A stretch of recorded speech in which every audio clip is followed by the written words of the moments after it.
1.5 വയസ്സ് മാത്രം പ്രായമുള്ള എൻ്റെ ഒരു കുഞ്ഞനുജത്തിയാണത്. അവൾക്ക് വാങ്ങിച്ച സൈക്കിളിൻ്റെ ബോക്സിൻ്റെ മുകളിലാണ് അവൾ കയറിയിരിക്കുന്നത്.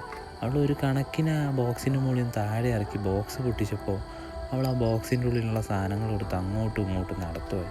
പിന്നെ ഒരു കണക്കിന് എല്ലാ സാധനവും ഞാൻ വാങ്ങിച്ചെടുത്തു. എല്ലാം സെറ്റ് ചെയ്യാൻ തുടങ്ങി. പിന്നെ എല്ലാ സാധനവും ക്ലിപ്പ് ചെയ്യുന്ന പോലെയുണ്ട്, ലോക്കിംഗ് സിസ്റ്റമാണ് വരുന്നത്. പിന്നെ എല്ലാം ലോക്ക് ചെയ്ത് കൊടുത്തു. സീറ്റ് മാത്രമേ ഉള്ളൂ നെട്ടും ബോൾട്ടും ഇട്ട് ടൈറ്റ് ചെയ്യേണ്ടി വരുള്ളൂ, ബാക്കിയൊക്കെ ലോക്കാണ്. പിന്നെ എല്ലാം സെറ്റ് ചെയ്യാൻ നേരത്ത് അവളും കുറേ എന്നെ സഹായിച്ചു. പിന്നെ ഇതിൻ്റെ റേറ്റ് വരുന്നത് 1500 രൂപയുണ്ട്. ഫ്ലിപ്കാർട്ടിൽ നിന്നാണ് വാങ്ങിച്ചത്. 2 ദിവസത്തിനുള്ളിൽ ഡെലിവറിയും കിട്ടി, സാധനം കയ്യിൽ കിട്ടി. പിന്നെ ഇതിന് മെയിനായിട്ട് പറയുന്നത് ബാക്കിൽ ഇങ്ങനെ തള്ളിക്കൊണ്ടുപോകാൻ പാകത്തിനുള്ളൊരു പിടിയൊക്കെ ഉണ്ട് കേട്ടോ. അതുകൊണ്ട് നോക്കിയിട്ടാണ് വാങ്ങിച്ചത്. ഇതൊക്കെ നമുക്ക് വേണമെങ്കിൽ ഊരിയും വെക്കാം. ആ പിടിയിൽ തന്നെ ലെഫ്റ്റും റൈറ്റൊക്കെ തിരിക്കാനും പറ്റണ്ട. പിന്നെ സൈക്കിളൊക്കെ സെറ്റ് ചെയ്ത് കഴിഞ്ഞാൽ ആളെ കയറ്റിയിരുത്തി ഓടിക്കാൻ തുടങ്ങിയപ്പോൾ അവൾക്ക് ഭയങ്കര സന്തോഷം.